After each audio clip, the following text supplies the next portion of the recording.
新闻一开始，咱来关心到咱的天气。这气象局预告讲，接落来拜三、四啊，台湾就会受到这中度风台卡路影响，北部、中南部这雨水会增加。风台离开了后呢，这拜五到礼拜这段时间，西南风变较强，中南部就较高落雨，也要注意这大雨所造成的灾情。多数类风台拄走，连咪阁有风台要影响台湾。中度风台卡路3早时8点是伫距离台湾1000外公里的东方海面上。未来2天会到接近琉球，估计拜三到拜四是风台影响台湾上明显的时阵。北部、中南部拢会有雨水，东部可能有火烧风。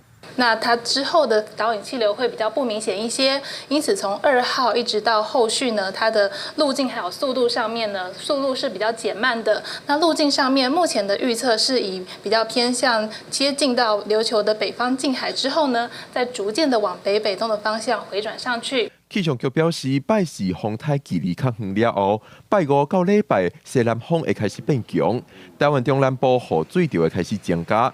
在温度的方面，有机会达到32到33度，民众会感觉开始热。中南部这一带呢，其实后半周之后水汽是比较明显持续增多的。那可以看到整体的降雨趋势上面，在周5到周日这段期间，它是属于比较持续性，而且有一些局部较大雨势的情况。气象局表示，因为受到因气流、高压势力等条件影响，目前风台的路线较歹按算，提醒民众要注意上新的风台预报。另外，沿海地区这礼拜受风台甲西南风的影响，会有较强的阵风，也要注意海涌的状况。记者郭文祥随台北报道。